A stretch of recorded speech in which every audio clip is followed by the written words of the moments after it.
Good morning, everyone, and welcome back to Wake and Take. It's your boy Jason, and we've got some football to talk about today. It is Thursday, the Thursday heading into Week 15, and I decided I had to put my shades on because your guys' future is looking too bright. You got it, you get it?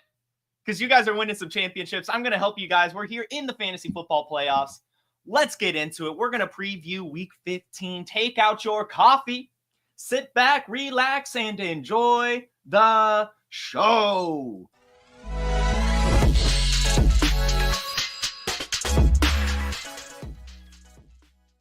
All right, welcome in, everyone. The Hairy Snowman, Donald, Alex, Dustin, Jamie. Happy to see you all this morning. Paul, I hope everyone is having a fine day to one and all. Happy to see you guys. Happy to talk football.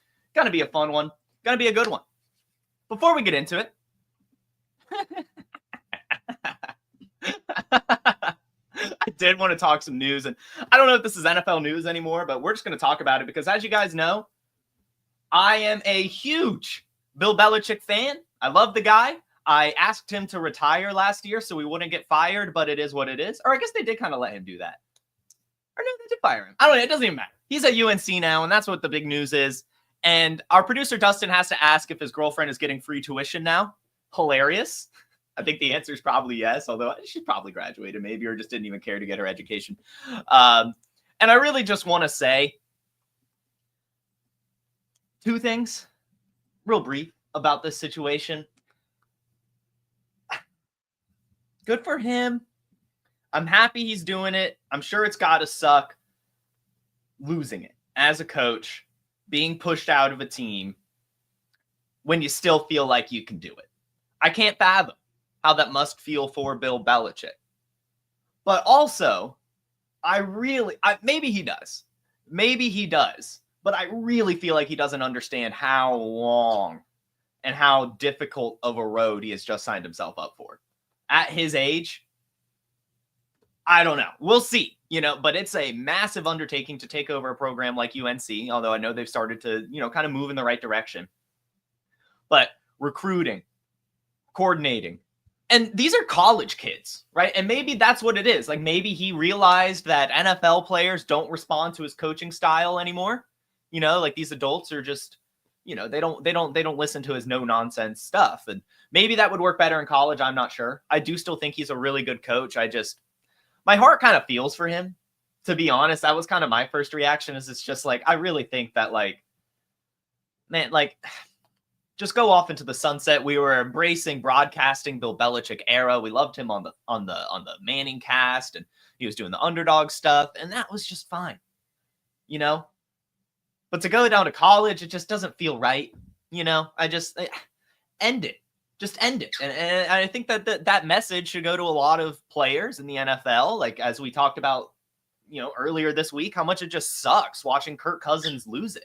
How much it kind of sucks. I don't even like Aaron Rodgers, but it is pain.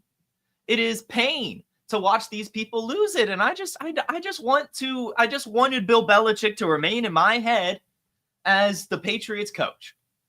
Walk away, be done. And we'll see how this goes.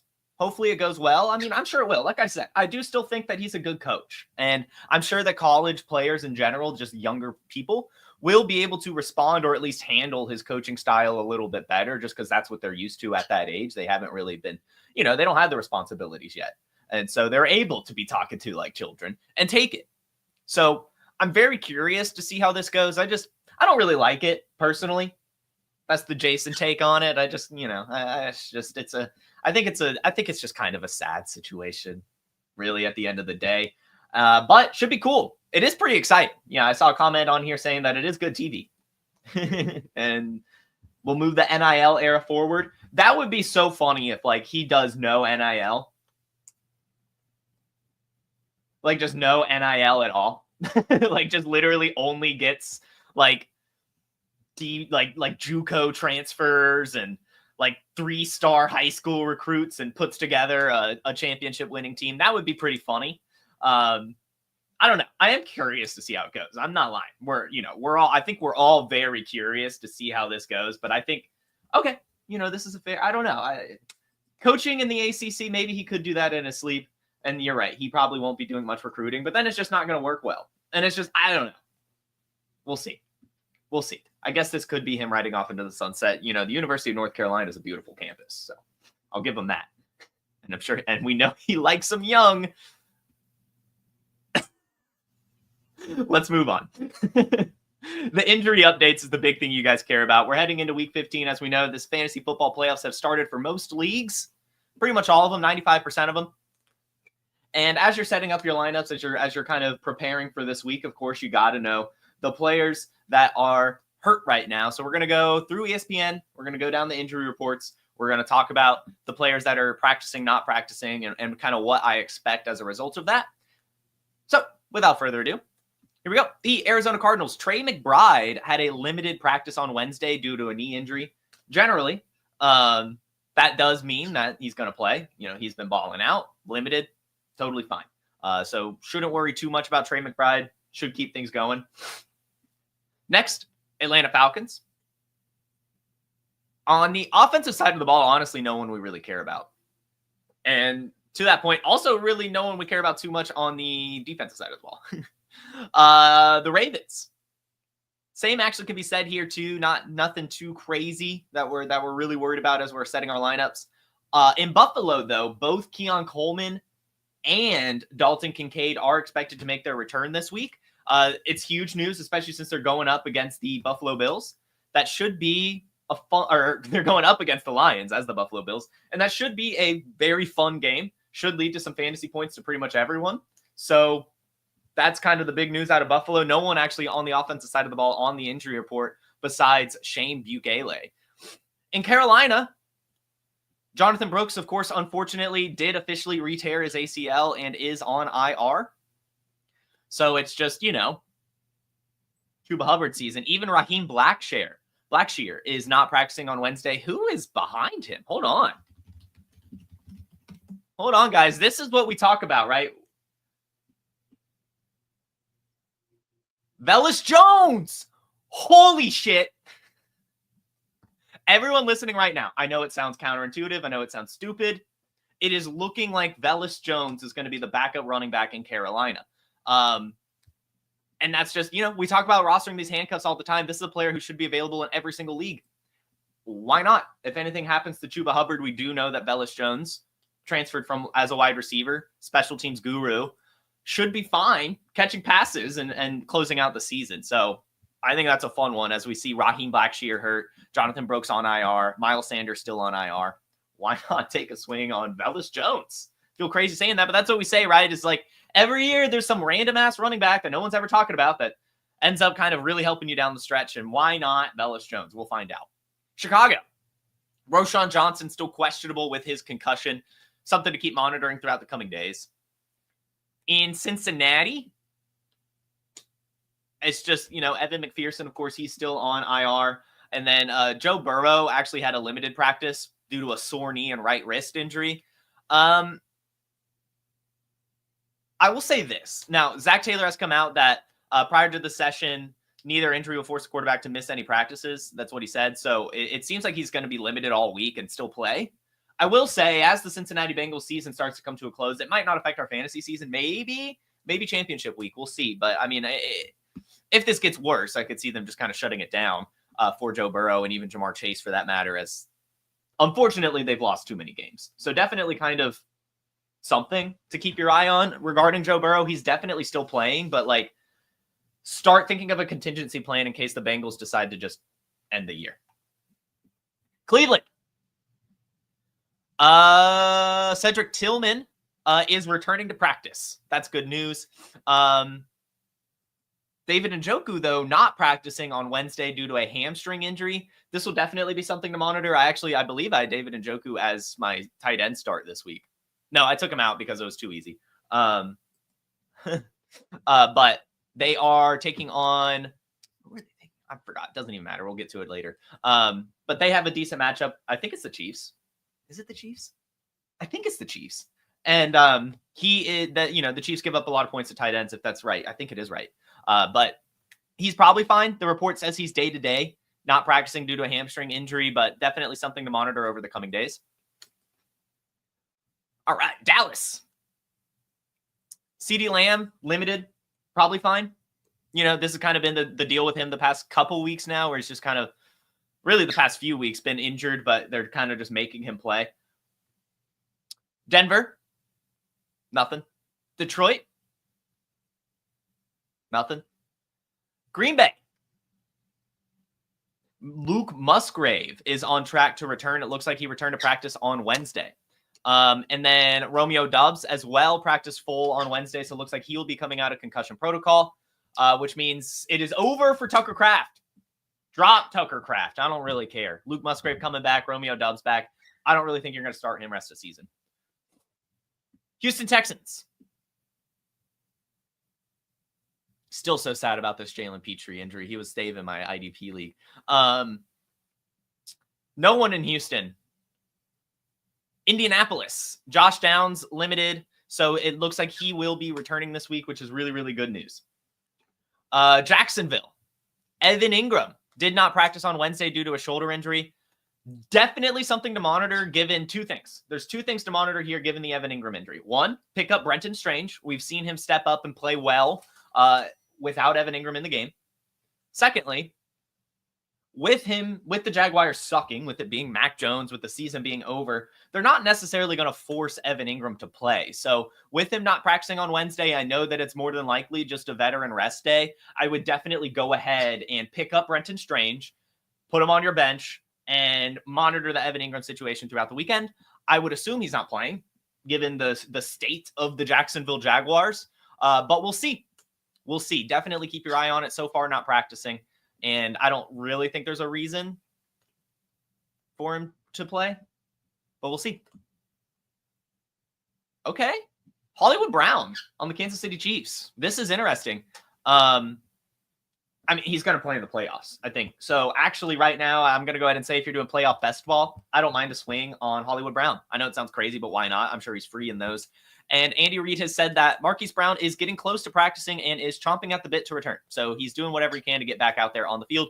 And I'm sure you really want to as a Kansas City Chief. Las Vegas. Aiden O'Connell practicing. So that's actually huge news regarding Brock Bowers, right? We were really getting worried that Desmond Ridder would be out there. In fact,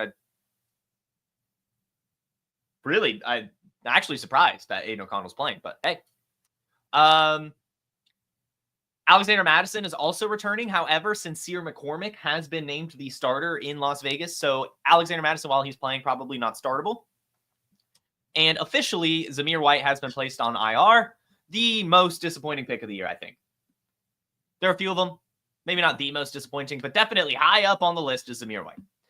Los Angeles, Ladd McConkey did return to practice on Wednesday. Limited fashion, but that's definitely all we really need to see from him.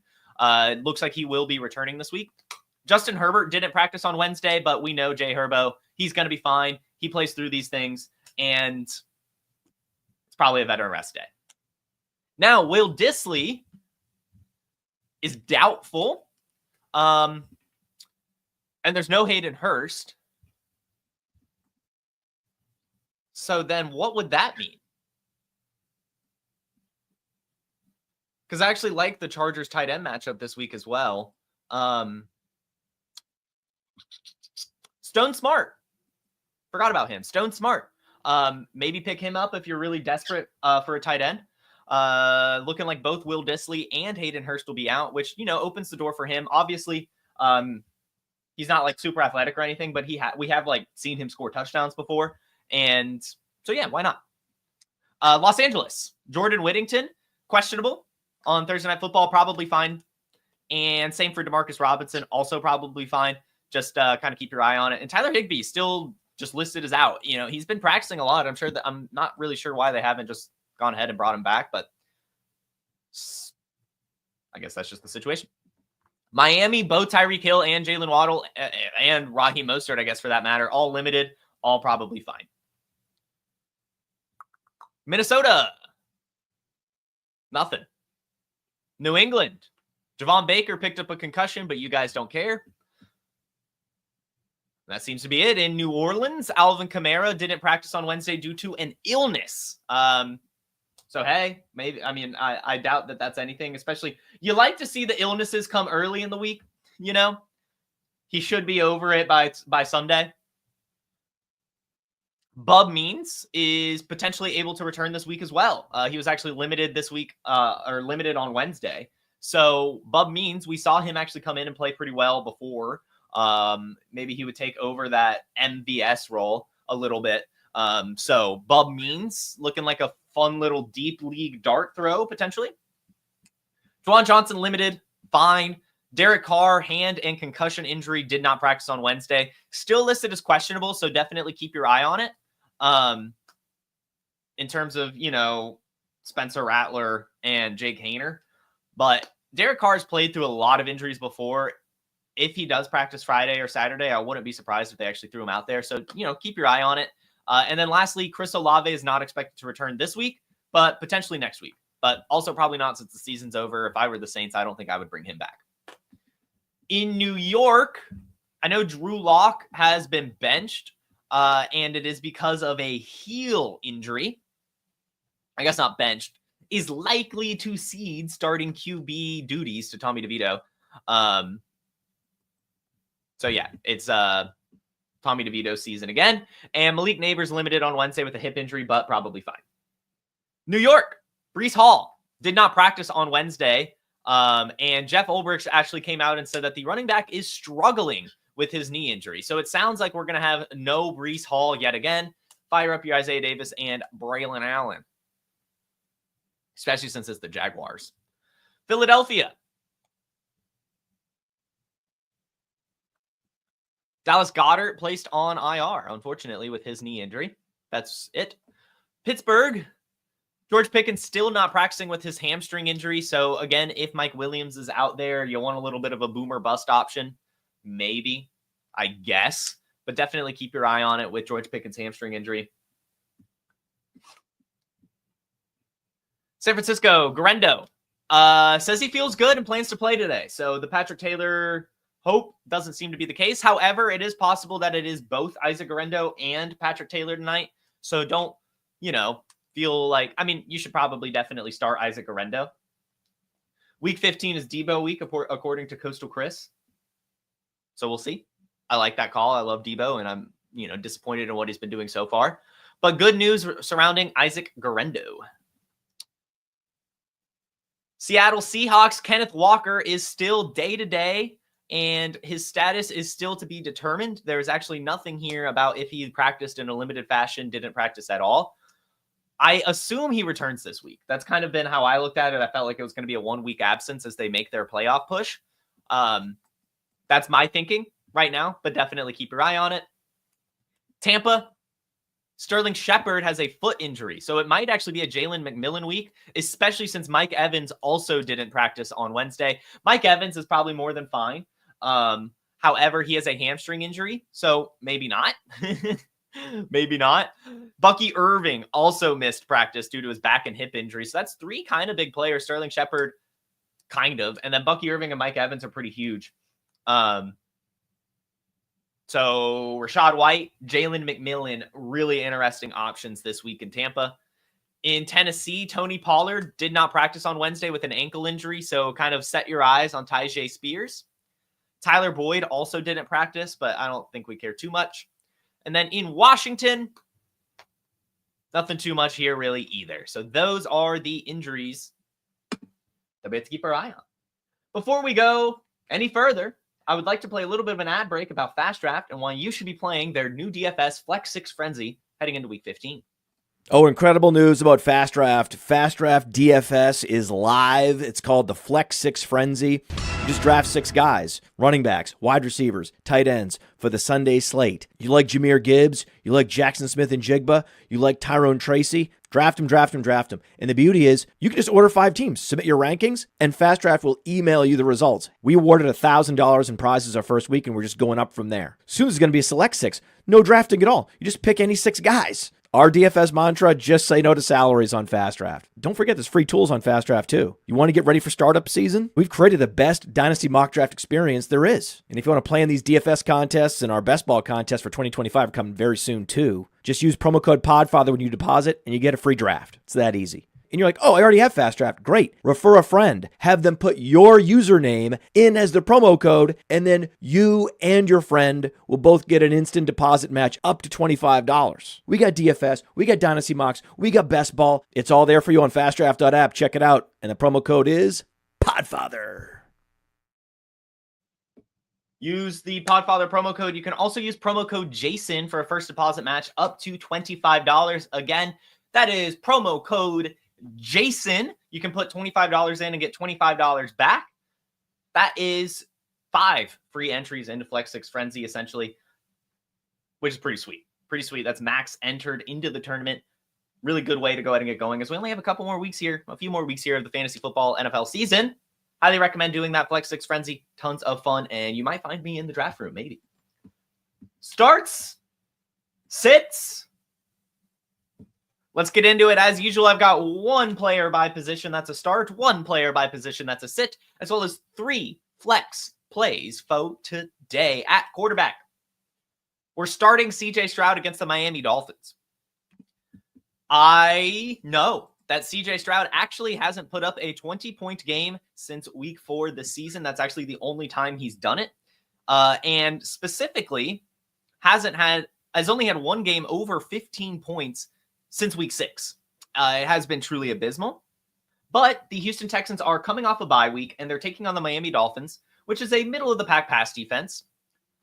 And Vegas is expecting 47 points. I do think that with Nico Collins back, as we've seen, CJ Stroud's playing a little bit better. And the Miami Dolphins have been finding themselves in some good contests. So I think that that'll lead to CJ Stroud having a couple passing touchdowns. And hopefully they've been able to use this bye week to kind of reset, get his mentals back, because he doesn't look like himself. But I'm calling a bounce back this week for CJ Stroud coming off the bye against the Miami Dolphins. Should be a fun matchup. I'm firing him up. And my quarterback I'm sitting, this is definitely counterintuitive. This is a Jason moment. We'll see how it goes. But it's Will Levis against the Cincinnati Bengals. And I know, Jason, the Cincinnati Bengals are getting in shootout after shootout after shootout. Why would I want to sit Will Levis? And, well, I mean, last week was super disappointing. That was an awful performance against the Jaguars. And Brian Callahan did come from Cincinnati. I'm sure that this Bengals team, less than a year removed, kind of remembers some of the stuff he's going to try to do on top of Will Levis looking awful last week against a really soft Jaguars defense. I just don't trust it. I'm going to look elsewhere this week. Even with the potential shootout, I just can't do it. Especially now Tony Pollard's looking injured. There's no Tyler Boyd for the revenge game. It's looking like either. It's just going to be really, really tough for Tennessee. And I just think that since Brian Callahan came from Cincinnati, that the defensive coordinator in Cincinnati, the head coach, Zach Taylor, probably still remembers a lot of those things. And I think they'll be able to stimulate this Titans team a decent bit. So, sit Will Levis against the Cincinnati Bengals. Running back position. I can't believe that I can logically say this on a start-sit show. Generally, you look for the kind of middle tier, lower tier players that people actually question. But people are starting to question Alvin Kamara. And with him missing Wednesday's practice, with Kendre Miller getting a ton of opportunity in his first game back from injury, people are worried. The FUD is getting higher and higher for Alvin Kamara. But I don't care. I'm firing up against the Commanders. If I've got Alvin Kamara, I play that player every single week. I don't think he has had a game this year under 10 points in full PPR.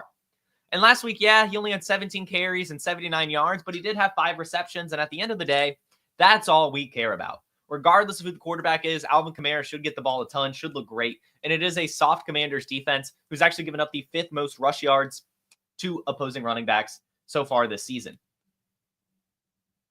The running back we're sitting, unfortunately, is DeAndre Swift. DeAndre Swift has been very disappointing the last few weeks and now takes on a tough Minnesota Vikings defense, which is top 3 in rushing attempts, rushing yards, and rushing touchdowns allowed. So they've been doing a fantastic job stemming opponent's run game. And DeAndre Swift himself has definitely started to lose some steam. He hasn't had a game with more than 5 targets since week 9. And in fact, has only had 3 receptions once in that span. The last 3 games, he hasn't eclipsed 10 points and is coming off a 5-point game against the San Francisco 49ers. And I just think we're going to kind of see something similar. The Bears are really leaning into Caleb Williams right now. And as much as I love DeAndre Swift, this is just a very tough matchup. And it's hard for me to trust him in such an important week, in such a tough matchup based on his recent performances. All right. Dustin's hyping me up. So I've got to get the mind right for this wide receiver start. I guess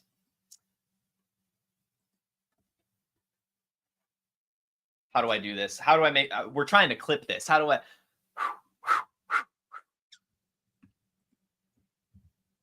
I'm confidently telling you all to go ahead and put Jayden Reed back in your starting lineups this week. I know he gave you a dud 0 points last week, but he is going to bounce back against the Seattle Seahawks. Right now, the Seattle Seahawks are a middle-of-the-pack pass defense, but luckily for Jayden Reed, Romeo Doubs is returning, and he's a wide receiver that doesn't get shadowed much. I think Tariq Woolen will take on the other wide receivers, and Jayden Reed will be able to move around and be a vital part of this Packers pass game against the Seattle Seahawks, who are giving up the 10th most passing attempts per game.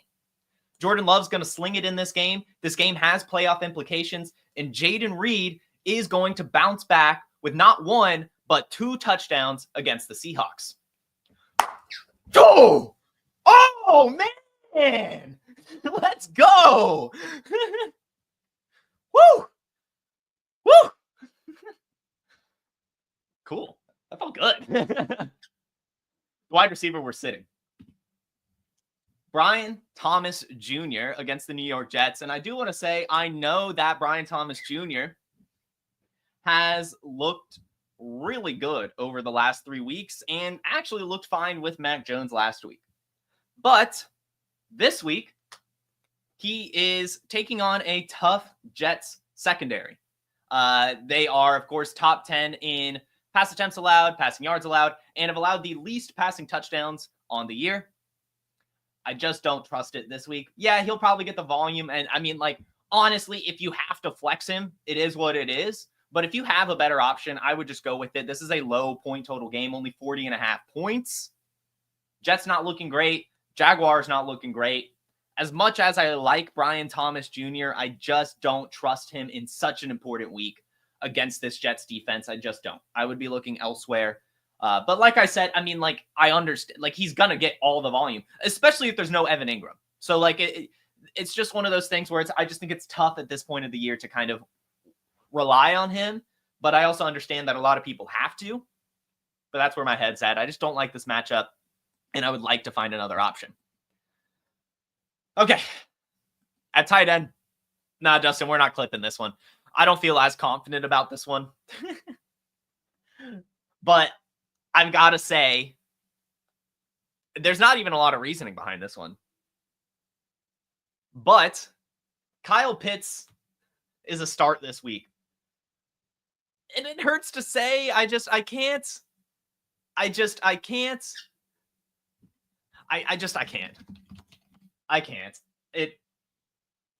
I can't bench Kyle Pitts. I just can't do it. And when he's taking on the Las Vegas Raiders, who are giving up the 3rd most yards and touchdowns to the tight end position, I just can't look at Kyle Pitts and say, sorry, bud, you're going on my bench. I just can't do it.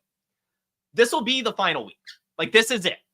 If he can't perform against the Raiders, then I don't know what it's going to take at this point. I really don't.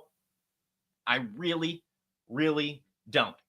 But as Happy Hudson points out here in the chat so eloquently, he did have 6 targets last week. He is still getting usage. He just really doesn't look good. But this is a good matchup for him. Like, this is what you're hoping for with Kyle Pitts. And hopefully he can do it. Because I'm going to be devastated if he doesn't at least give us 10 points this week. I don't need a touchdown. I just want like 4 receptions and 70 yards. Can I get that? I think so. And so we're firing him up. And the tight end we're sitting. And as usual, guys, I hate the tight end part of the show. I think it's really tough. It's such a barren position. And actually, it's funny. I wrote this player originally as my start. I was actually going to start Dalton Kincaid against the Detroit Lions until I started digging in more and found that the Detroit Lions are by far the best team in the NFL against tight ends. They've only allowed 400 yards and 2 touchdowns all season. And yes, this is a shootout, so it is fairly counterintuitive, but this is his first game back from injury. We've seen a lot of floor games from Dalton Kincaid this season, and I don't want to trust him this week in such a tough matchup when especially Keon Coleman's back. Khalil Shakir's been killing it. Amari Cooper's becoming unlocked. Josh Allen's doing his thing. James Cook's doing his thing. I liked this matchup at first because of the points. Like I said, I was actually leaning starting him, but then I dig in and see how good the Lions are against tight end, and I just can't do it. So we're sitting Dalton Kincaid against the Detroit Lions. And lastly, our 3 flex plays. Admittedly, I did this. I couldn't sleep much last night and woke up pretty early this morning, so started cranking this out before I found out Isaac Guerendo was playing. So I wrote Patrick Taylor. I'll say Isaac Guerendo. And I'm going to be honest with you guys. I'm going to do this after the show. I am going to make a DraftKings lineup. I had the thought.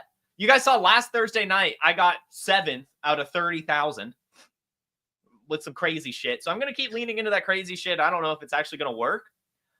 But I feel pretty good about building a DraftKings lineup with both Patrick Taylor and Isaac Guerendo in it.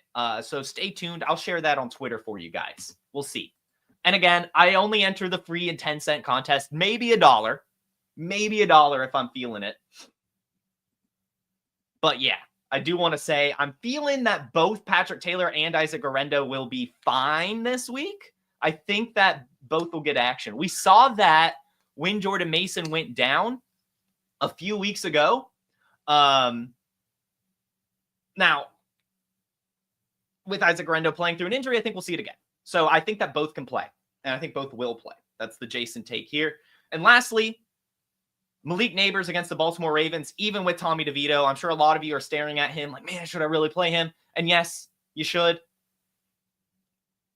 The Baltimore Ravens are a piss-poor secondary, and Malik Neighbors is still getting a ton of volume. It's like the Brian Thomas thing, except actually a good matchup, right? Same could be said for Marvin Harrison Jr.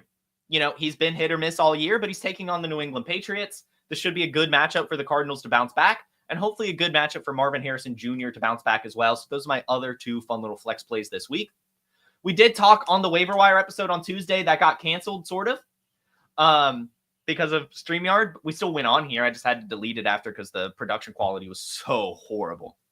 But I did mention like Mike Williams, Alec Pierce, if you're looking for some sort of boomer bust option this week, and the Browns wide receivers as well. But for the most part, those are the guys I like.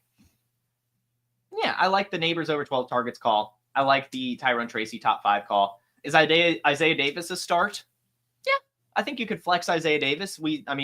You wish you did last week, and they are taking on the Jaguars, so I do want to start. I would say you could probably start both Davis and Allen.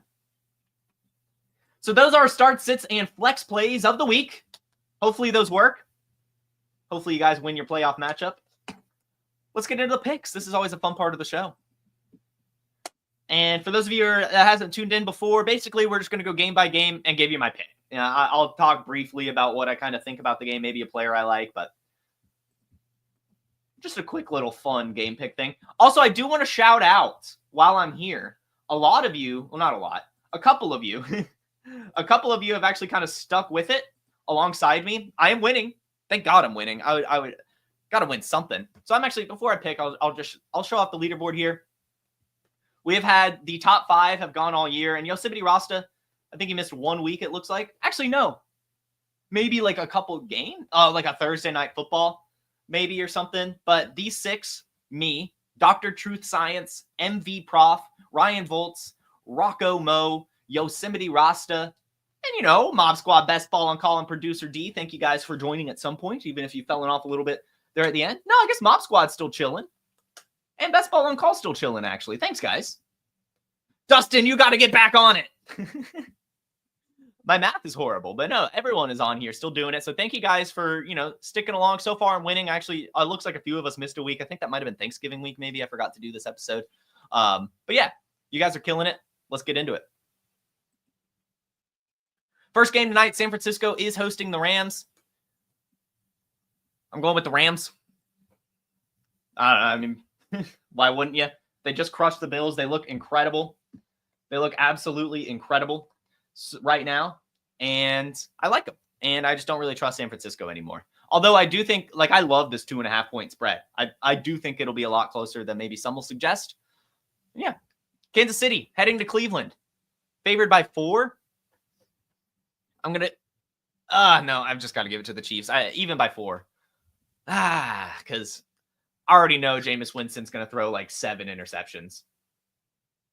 Cincinnati heading to Tennessee, favored by 5. And yeah, I do. Like I said, I'm sitting Will Levis. I don't really like this game for the Titans. I do think that the Bengals are probably know a Brian Callahan offense and what he's going to be trying to do and all that stuff. On top of, that being done all season. Titans looking horrible last week. Let's go Cincinnati. Washington heading to New Orleans, favored by 7. Sure, we'll give it to them. Jaden Daniels, Brian Robinson, we'll give it to them. Even by 7, it's looking like we'll have no Derek Carr, and I just don't think that this Saints team in general is good anymore. So we're going with Washington here. Baltimore heading to New York, favored by 15. And I feel crazy. You know what? No. Home dog, screw it. A 15-point home dog. Somebody call Podfather. We need his take on this. Because this does feel really counterintuitive to go with the New York Giants, but everyone knows the rule. You always take the 10-point home dog. This is a 15-point home dog.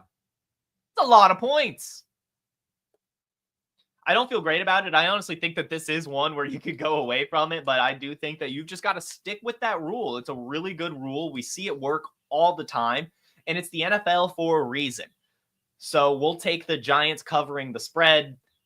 The Baltimore Ravens still win this thing. I'm not crazy. Derrick Henry. If you have Derrick Henry, in fact, put Derrick Henry in every DFS lineup. Derrick Henry bounce back game imminent. Stealing game imminent. 30-plus points for Derrick Henry. Easy this week. He's going nuclear. Carolina hosting the Cowboys, favored by 2.5. I'm giving it to the Cowboys. It hurts doing that, but I can't even explain it. It feels right for me to go with the Cowboys here. I think Cooper Rush is going to win this game. I don't know why. I know the Panthers are playing better. I know they are. But something here in my gut is going with the Cowboys. They're playing close. They're playing fine. And I think that they can come out on top. New York Jets hosting the Jaguars. Favored by 3.5.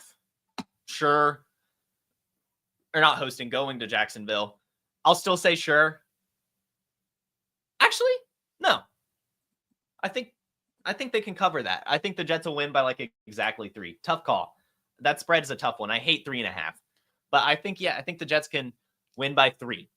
And even then, I wouldn't be surprised if Jacksonville tried, just kept it close and maybe ended up like last week, randomly winning. So I'll give it to them. Houston, because it just seems the Jets are cursed. Does it not? Dustin, add me to this startup potentially, maybe. Although I am trying to get my leagues down, but it sounds like it's a lot of us. So I'd maybe like to be in there.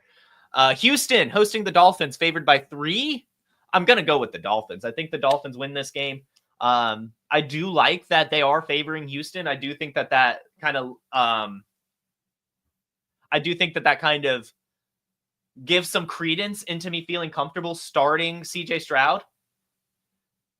But I do think the Dolphins win this game. Denver hosting the Colts, favored by 4. And yeah, however, I will say shout out Dustin. He shared a really cool clip on his Twitter just about, Anthony Richardson, how he approached last week's bye week. And he said that he spent it basically the whole time studying Denver Broncos film. So hopefully that translates. But the Denver Broncos are playing very well on both sides of the ball. I think this will still be a very tough game for Anthony Richardson.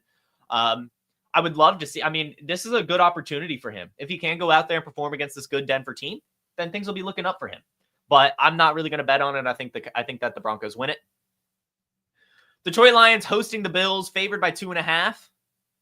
Little preview for the Super Bowl. Why is this not Sunday Night Football? In fact, why do we have 2 Monday Night Footballs? Swap one of these. Why? The Falcons Raiders instead of Detroit Buffalo on prime time? Where's the schedule maker? What are we doing? What is this? What is this?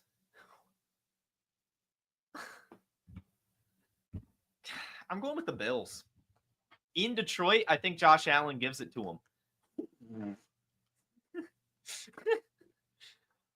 Going with the upset here. Here's my reasoning. This is not good. This is not good reasoning. Detroit Lions win this game, but lose to the Bills in the Super Bowl. We see that kind of time and time again. The team that wins in the regular season loses in the playoffs. I think that's where I'm going here. I think that the Lions will beat the Buffalo Bills here, but unfortunately lose to the Bills in the Super Bowl. It is the Bills' year. You know, Josh Allen doesn't get engaged very often. It just feels right to me this year. This is the Bills' year. They're killing it. So Lions win this game, but not the all-important one later in the season. Eagles hosting the Steelers, favored by 5.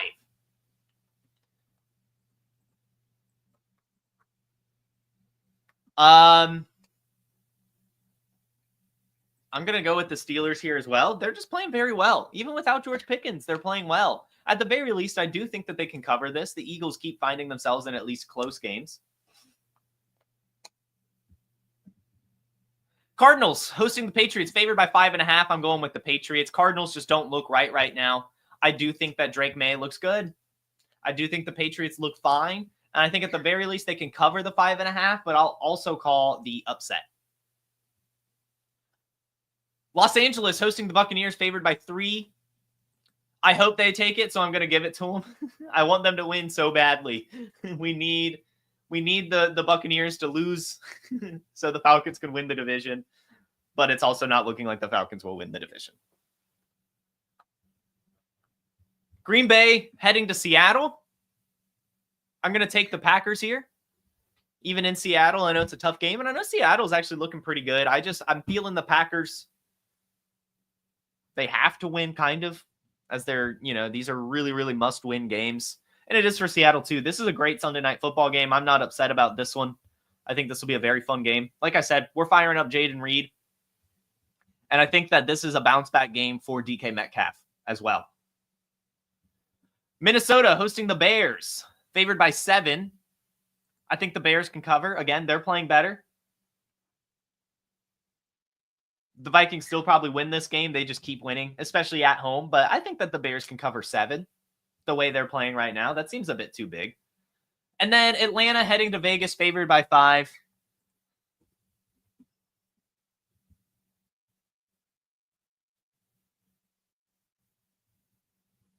I hope, honestly, that Desmond Ridder starts and beats the Falcons. I think that would be so funny. I hate it, but it would be so funny. It would be so funny. And it just feels right, too. Like, you remember the Falcons lose to the Steelers to start the year. Like, it's just everyone gets revenge against the Falcons, it seems. And they're just playing terribly. They're just playing so bad. Although, Kirk Cousins on primetime, baby. We're going with the Falcons. Falcons by 10. I can't not pick the Falcons as much as they keep burning me. So these are our picks. There you go. We'll see how that goes. And yeah, that should do it. I'll go ahead and hop into the chat real quick and answer a few questions, and then we will get y'all out of here. Remember, tomorrow we do have Theo hopping on the show. Should be a great episode, so make sure you get ready for that one. Go ahead and hit that like button and hit the subscribe, plus that bell to get notified when we're live tomorrow. Here we go. How we feeling about Garendo tonight? Yeah, I mean, I would say that it's okay starting him. I don't think at this point you should sit him in this offense. Should be a decently good game, and the rain does kind of benefit the run game a little bit. Your question is essentially Brian Robinson, Rico Dowdle, or Devontae Smith, or Isaac Garendo, and I don't hate Garendo over Devontae.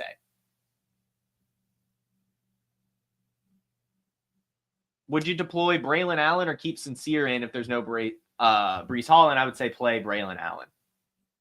Start 3 between McLaurin, Jennings, Ridley, Ladd McConkey, Keenan Allen. I would say Keenan Allen, Ladd McConkey, Terry McLaurin.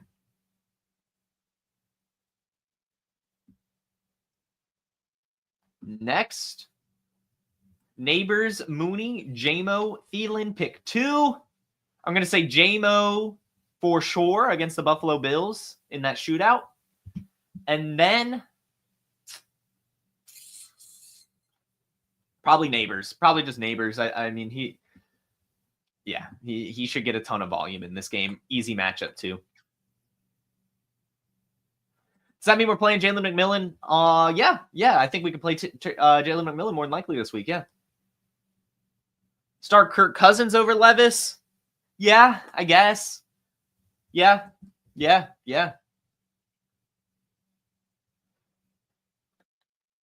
Look, I know this is Louis. This is exactly why I put Jaden Reed in the show. I know that no one wants to start him, and that's why you should start him. I can't fathom him flopping 2 weeks in a row. I just don't get it. I don't buy it.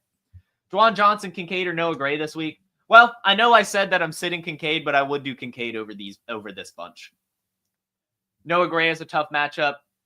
I just don't. I would rather just chase the Vegas point total of the Bills-Lions game for Kincaid, even if it's a tough matchup. Judy, Shakir, or Mooney? The answer is Shakir, especially if it's full PPR. Donald's taking my picks to next year. I am above 500, so that's pretty good. I'm like 107 right, 80 wrong, or something like that. Not bad. Ridley or Jamo? Jamo. I'm so glad. I love getting all these Jamo questions. That just proves that you guys really do listen to me.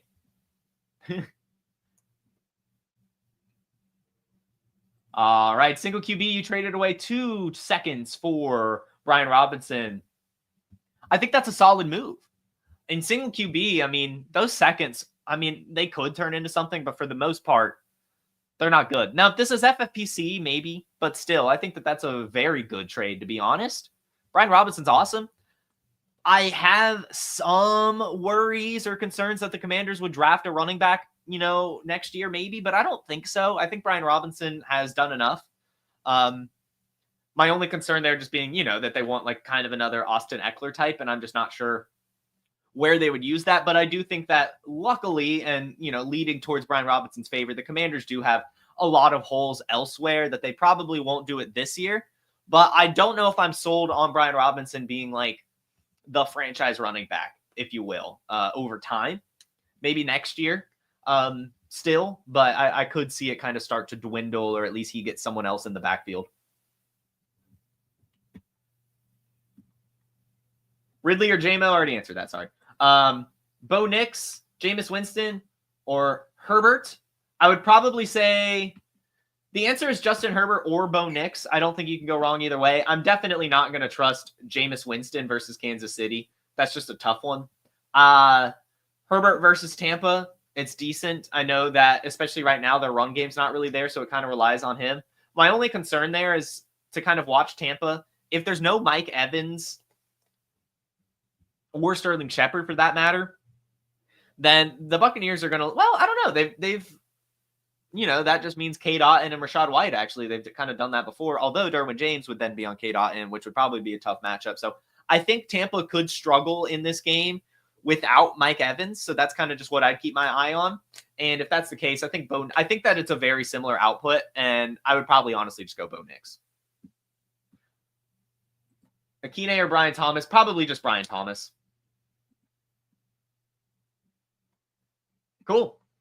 That should do it. Thank you all so much for tuning in. This is another fun episode of Wake and Take, and you guys were a great audience as always. Make sure you hit that like button and make sure you subscribe. We'll be back tomorrow talking some playoff ideas, rebuilding ideas, as well as talking Week 15 as well with the great Theo Greminger. So make sure you tune in tomorrow, 10 a.m. Eastern, here on the Player Profiler YouTube. Have a great day. Have a terrific Thursday. Wonderful rest of your week, and I'll see you tomorrow. Peace. Hey, I want to thank you for being part of this broadcast. If you have any thoughts on it, leave a comment. If you enjoyed it, make sure you leave a like. And if you want to see more shows on the Player Profiler channel, subscribe to it. That's how we know You want more.